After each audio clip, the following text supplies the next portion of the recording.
So good evening, ladies and gentlemen. Namaste and a very warm welcome to all of you to the Blub World Web Talks 260th episode. In the last 259 episodes, we have talked to, interacted with more than 5,000 school leaders and educationists on this very platform where they've shared their ideas, opinions, innovation, and what all new are they doing in the education space.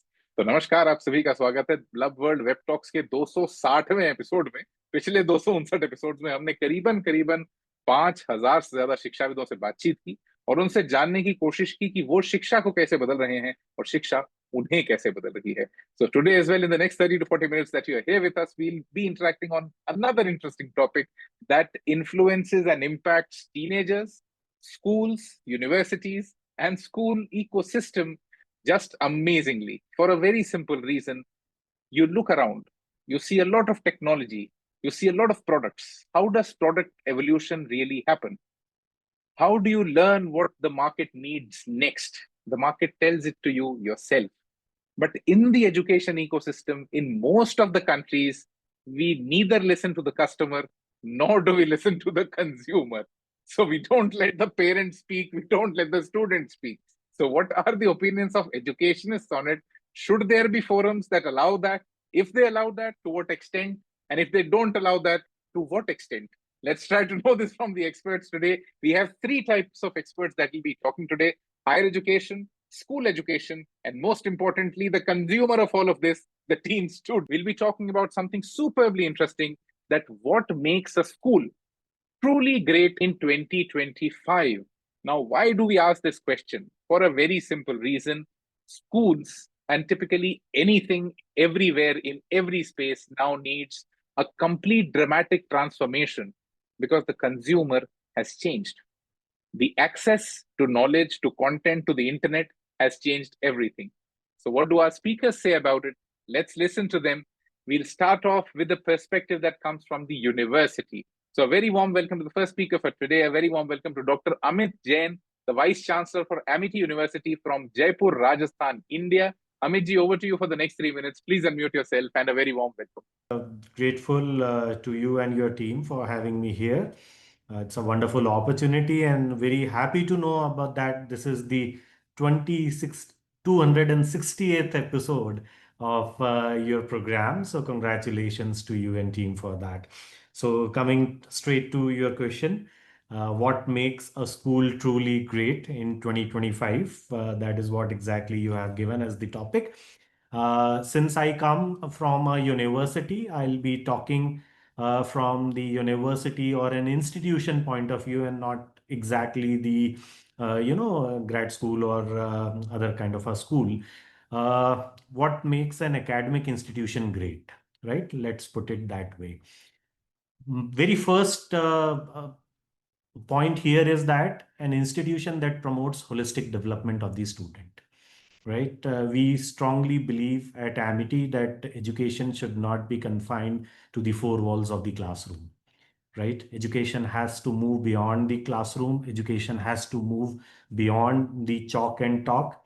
Education has to move beyond the books.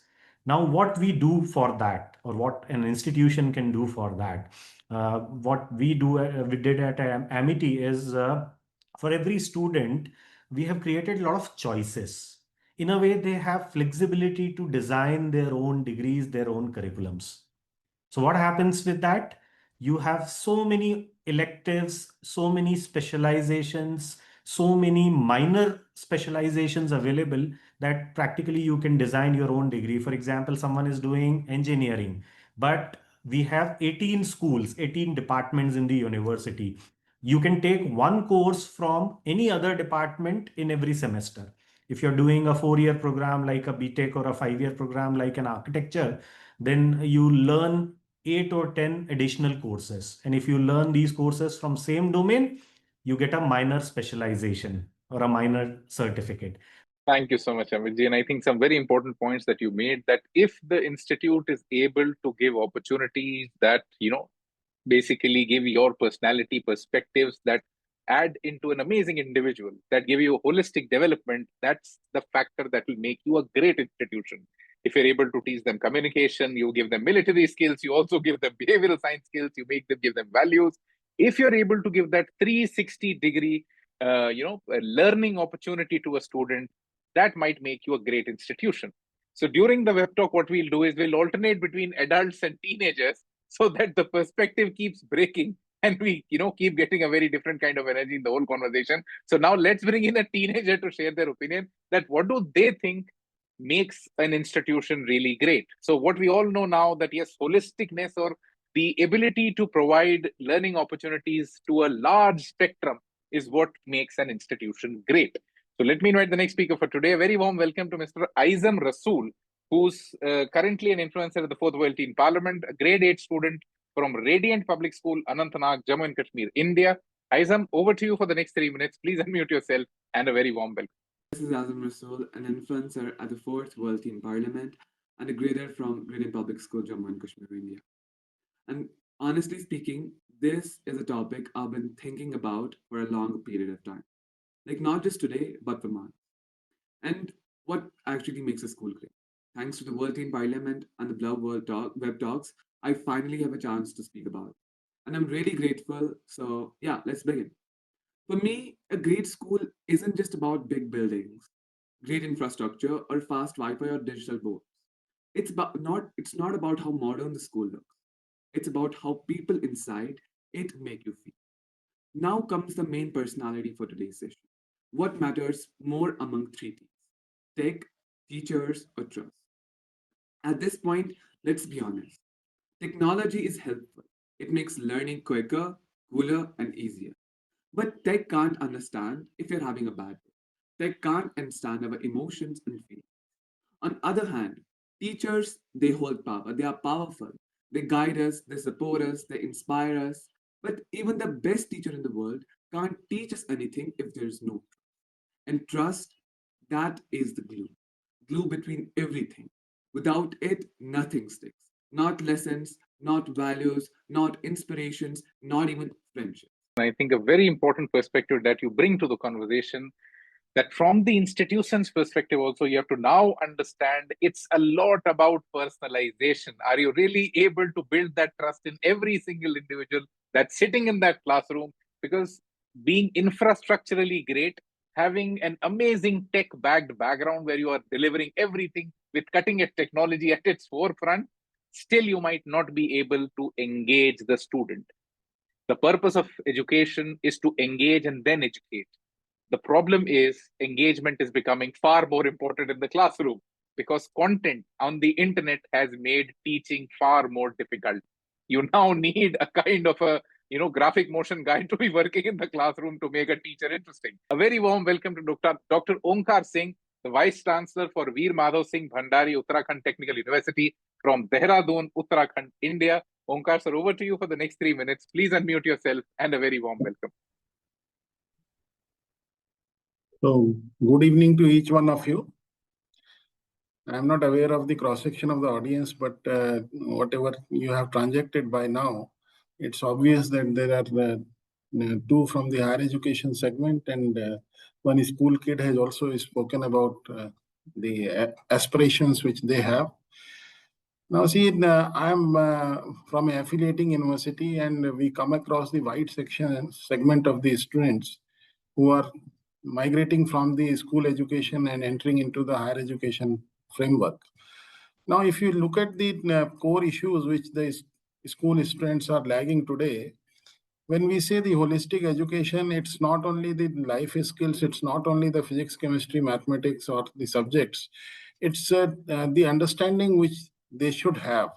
Unfortunately, the schools have undergone a lot of transformation, and the way they are moving ahead, the basic purpose of education seems to be taking a back seat. Now, it's very painful for me as a part of the higher education system when we see that the students do not have the communication skills, means they do not have capability to write correctly, they do not have capability to speak correctly, and as far as the comprehension on their side is concerned, they are quite weak in that. But they do have the good skills when it comes to the problem solving. In, say, if we talk of the engineering students, physics would be good, mathematics would be good, chemistry would be good. But apart from that, they do not know much of the things. If we look at the school education in particular, there has been a lot of transformation, and we have been trying to put everything to them. But despite all the efforts of spoon feeding the kids, the result is not up to that level. If we look at the education system of the country, it migrated out from the Gurukul kind of arrangement where the teacher and student used to live together. There was a lot of transaction between the student and teacher. The learnings were not formal, rather informal learnings were there. And during the process, a student used to, a child or a student or a disciple, whatever you call, they used to learn so many things from their mentors. Now, what is happening, what has happened over a period of time, we have structured everything. Today, if we look at the schools, I have seen the good number of schools who do not have focus on the laboratories, and that's one of the changing perspectives. So I wish these corrections to be made in the schools in the 2025 or years to come. Thank you. So much, Dr. Omkar Singh. And I think an important observation that we all see when anyone is getting recruited.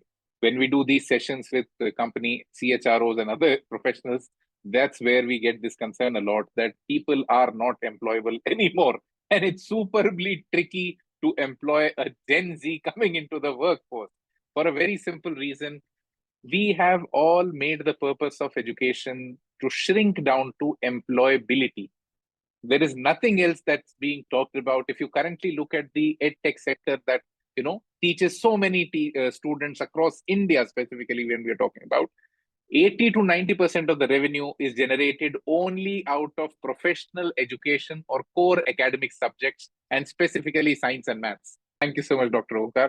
Let me invite the next speaker for today. Let's go back to a teenager. What do they think about the topic? A very warm welcome to Ms. Arfa Zoya, who's currently an MP of the 4th World Teen Parliament, a grade 9 student from MS Creative School, Akbarabad, Hyderabad, Telangana, India. Arfa, over to you. Please unmute yourself and a very warm welcome. Thank you, sir. Imagine two schools, one where students only memorize facts, chase marks, and feel constant pressure, and another where learning is joyful, mental health matters, and every student feels inspired and safe. Which school would you choose? This is the difference between just a school and a truly great school in 2025. Is it just about high marks and fancy buildings? Not anymore. Ladies and gentlemen, good morning, good afternoon, good evening, everyone. I am Arfa Zoya, an MP at the 4th World Teen Parliament, and today let's answer a simple yet powerful question. What makes a school truly great in 2025?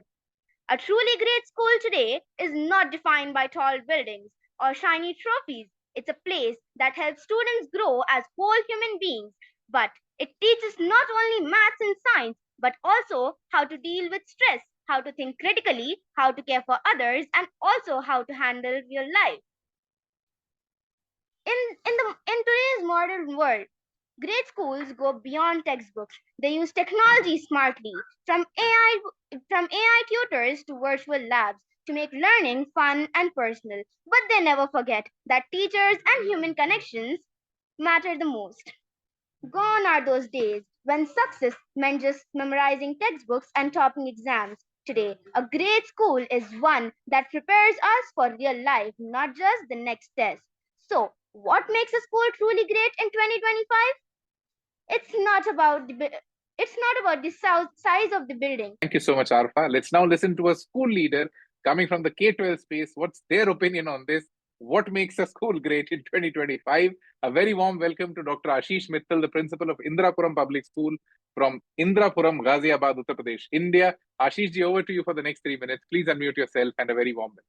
Thank you so much, Daksh, and please don't start my time right away because I really wanted to congratulate you because not just the vice chancellor, the principals like me are sitting here, just because the students I just listened to Aizam, I just listened to R5, if I'm not wrong.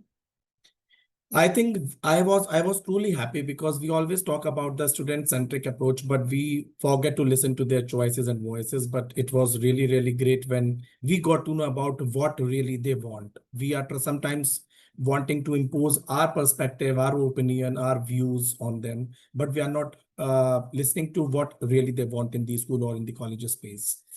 So, very good evening, everybody. It is truly a pleasure to be here today among such passionate educators, thoughtful leaders, and and a very cheerful students and the future leaders.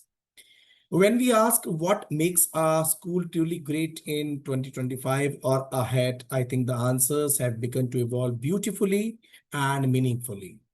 I come from a CBSE school and as well as a Cambridge affiliated school in India, where we have been deeply engaged in aligning our work with the spirit of the National Education Policy 2020. And I must say, we are in an era where schools are finally beginning to reflect the kind of learning we always hoped education would offer. Let me begin by saying a great school in 2025 is not just about academics. It is about purpose, it is about direction, and it is about deep human connection, what my worthy panelists also talked about to some extent. Gone are the days when a school's greatness was measured only by their board results or competitive exams ranks, whether it is JEE or whether it is NEET and all. Today we must ask, I think, these four questions, which are is children curious? Are they empathetic enough? Are they growing into responsible citizens? As well as the fourth part, are our teachers growing with them? Thank you so much, Ashiji. Let me invite the next speaker for today. Let's go back to a teenager. A very warm welcome to Miss Pema Chodan, who's a grade 10 student from Gazelo Higher Secondary School, Gazelo, Wangdu, from Bhutan. Pema, over to you for the next 3 minutes. Please unmute yourself and a very warm welcome. First off, ask yourself this. What makes a school truly great in the 21st century? Is it when a school has a higher number of graduates? Is it when a school has a high point average? Or is it when a school has the latest technologies? For me, what I think matters the most is the teachers. Behind every successful person, there is a teacher who taught them everything they know. A teacher can make all the difference in a student's life. A teacher is someone who guides the student and helps the student to broaden their perspectives and learn new things. Most people may think that what makes a school truly great is the availability of facilities, though that may be true in some cases. When a teacher provides an environment that makes a student eager to learn, that is what makes a truly great school. Students with an interest in learning and an environment that fosters such learning is what makes a great school. Recalling an experience I had when I was younger, one of our math teachers was great at teaching. His teaching made even the students who hated math begin to love it. But after changing teachers, everyone started hating math. What made us want to study was not the teacher, but the way he taught, the way he made us feel. These days, we all see how children have a crippling dependence on AI and technology. Going to AI in the event of a smallest problem. Who needs teachers when you have ChatGPT? Much so, the use of AI is so rampant that even Blub World had to include no use of AI in their survey. Now, even though in 2025 the world has progressed into an age of technology. Thank you, Pema. And I think the most important thing that you mentioned, and that must be carried forward in the conversation from this point on, is our favorite subjects. Everyone try to recall your favorite subject when you were in school. And you all will recall that your favorite subject is not because it's your favorite subject. It's because it was your favorite teacher, because you really loved the way they taught you. The subject is never your favorite. It does not, get into your psyche until and unless the teacher finds the right plug. Thank you so much, Pema. Let me invite the next speaker for today. A very warm welcome to Mrs. Sajita Iyer, the principal of Ryan International School from Gurugram, Haryana, India. Sajita ma'am, over to you for the next 3 minutes. Please unmute yourself and a very warm welcome. Good evening, everyone. Lots of discussion happened. I feel what to talk because the young generation people sitting here and they're talking what are their expectations from us. So it's our responsibility. We understand everything. and higher education people also sitting here and expecting a lot from us. I understand. And, what makes a school great as the AI is there, chat GPT is there. I feel then, you know, uh, content is not required in the classroom much. How to use the tools, we need to teach the children, because these children are already 21st century children. This is, we have to train ourselves how to deal with them. This is, I feel, is a need of our, because AI, we need to learn more. Our teachers, they need to deliver in the classroom. We have to train more teachers. So if I talk about 2025 is truly a great school is not just a place where academic instructions are given. It is a dynamic ecosystem, actually, that nurtures the mind, the body, the soul of every learner. So, in today's world, if I say first, it is not about technology. Great schools invest in continuous teacher development programs. CPB government is talking about, CBSE is talking about the mental wellness, the autonomy, allowing educators to teach with creativity, compassion, and confidence. That's also very important, because again, teachers coming to us from this generation also in our schools, so they should be confident. We need to teach them how to be confident in the classroom, because the learners are very smart. They are not the learners like us, because we learned everything, the AI, the computer, everything in the school. When we started our professional growth, we never learned all this. But they are getting a birth with all this. So this is what a challenge is there in the class. Then I feel it is trust within and beyond the school walls. Very, very important. Trust between the school leaders and teachers, trust between the students and teachers, and the school and the parents, which creates a culture where everyone feels safe, seen, and supported with each other. A school that builds trust go long, and resilience is there, responsibility is there, respect in each learners. And very, very important, we need to understand that what is students voice and how we can think about the well-being of the children. I feel if we'll inculcate these all things with the technology, then I can call that is the best school for my child. Waiting for all the speakers. Let me invite the last speaker for today. A very warm welcome to Miss Pema Choki, who's a grade 10 student from Gazello High Secondary School, Bhutan. Pema, over to you for the next 3 minutes. Please unmute yourself and a very warm welcome. Good evening to all of you. Today, if I share my thoughts on what makes a school truly great in 2025, in my perspective, all three of them, that includes technologies, teachers, and trust, are equally important to make a student's life successful.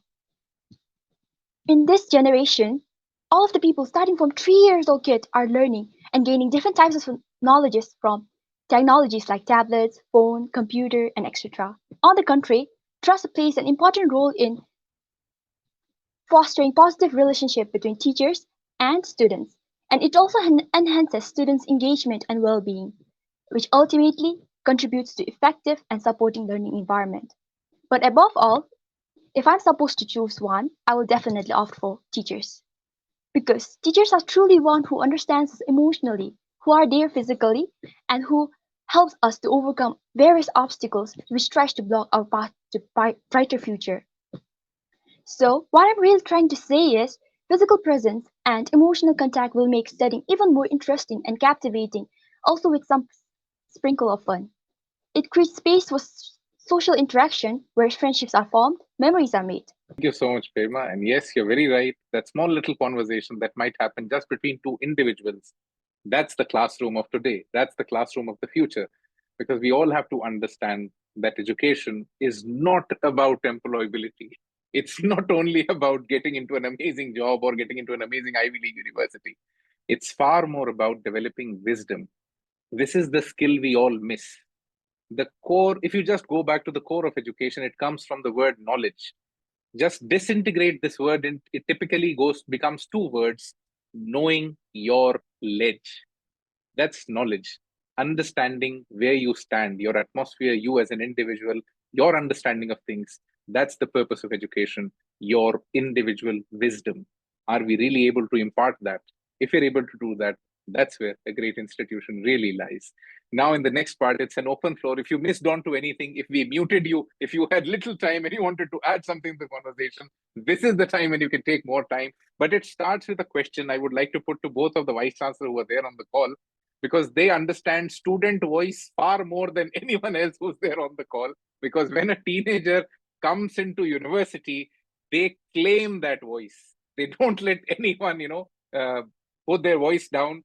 So if imagine a situation, similar to any app getting launched, we wait for customer reviews, that what do the customers say, and then the product improves. If people start rating your institutions online through a process, do you think it'll help or it'll only become a sludge fest? What's your opinion on it? Will students only vent out rage, or will they be giving opinions that could improve institutions? Over to Dr. Amit Jain and then to Dr. Omkar Singh for their opinion on this. That what do they think if there was a mechanism where children could give instant feedback to institutions to improve? What's your thought on it? So definitely, any kind of feedback has a very important role. So since you're talking about giving reviews or rating by the students, let me tell you that in higher education, especially with the universities, there are already rankings and accrediting bodies. Right. For example, Amity at Jaipur, we are NAC A plus university. So we are already accredited. We are already ranked in the NIRF. We are already ranked by several universities, and they do take 360-degree feedback. But on our own, as a university, we have created a system where we take feedback, first of all, of our existing students. Number two, feedback of parents. Number three, feedback of industry people, those who are going to hire them, right? And we are taking feedback of our own faculty members and teachers also. I mean, why only students? Because they are also equal stakeholders. And the feedback of society leaders or people who are prominent in the society or who are guiding us through our industry advisory board or our board of studies. Thank you so much, sir. You're very right that, a lot of institutions take that feedback. There are a lot of accreditation agencies, ranking agencies. But do you really feel there should be something that does it all in real time? And most importantly, that only focuses on the current student and the past student. Just as a question, Dr. Omkar Singh, over to you. What's your opinion on that? Does continuous student feedback improve an institution, or it only gives an opportunity to people to start a sludge fest? You have made a very valid point that whatever feedback mechanisms we have, usually they are after the game is over.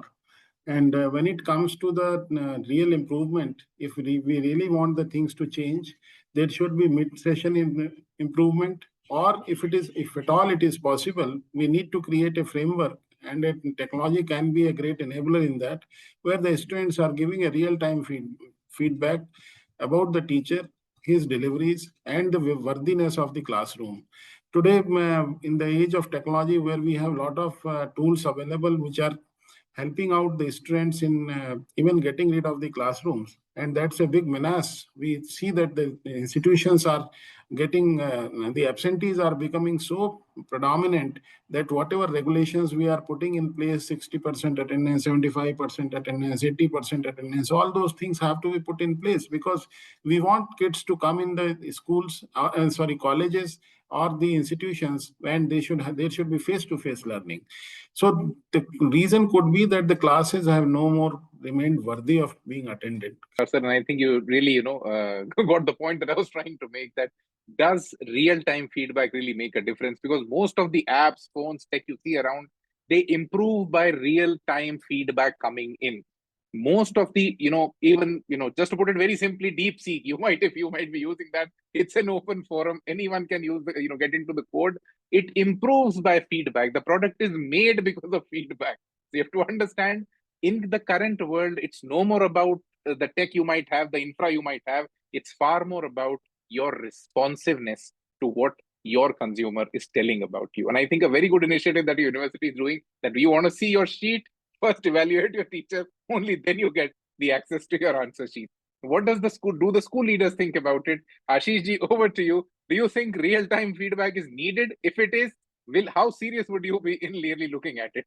Taking real-time feedback, I must congratulate Professor Amit and Professor Omkar, because they really talked about how this feedback mechanism really works so well, especially in colleges and the universities. But it is a bit different scenario and kind of a structure or the outcome in the school systems, because students usually are not given so many choices and voices, especially in school areas where the school students are not adults, and they are still the growing teenagers, understanding a lot of things, and they don't know how to give the right feedback and positive feedback, and to which teacher or to which authority of their school, because they are usually scared that how should I speak a truth, and the person who's listening to me will take this feedback or that reflection very positively or not, or will it have any negative feedback or not, right? So there are a lot of things to say here, but yes, I must say that the suggestion mechanism really works so well in the setup of any school, because we have put up a lot of suggestion boxes where the students names can be unknown, and they can just put up their suggestions without their names and all, and sometimes we get so funny suggestions as well out of it. Thank you so much, Ashish ji. And you're right that feedback could help a lot of institutions. Since we are nearly at the end of the time, if any of the speakers want to contribute something, you can raise your hand. Otherwise, we'll move toward the conclusion of this call.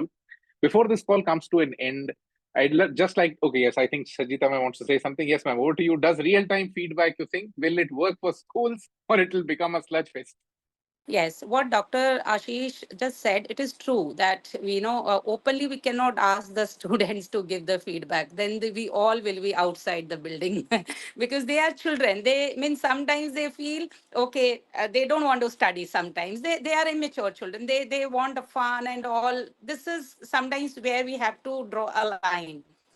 But yes, we have criteria for the feedback also. Like on PTM days, we take a feedback of the parents. Like we have various. Like we put a box here, you can just give your written feedback. We have registers, PTM registers, because in our schools, parents teacher meeting is a regular practice.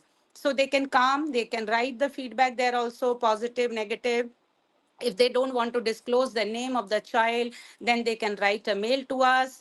So this is how like we after every event, whatever fest or any kind of function we are doing, we ask the parents to write a feedback on the board. And these are the ways. And then when like how we can improve the academics, because parents are not coming in the classrooms. For that also we have a process. Like me and my section heads, the coordinators, we need to visit. It is mandatory in our school that every teacher, we have to observe every teacher like 2 times in a month.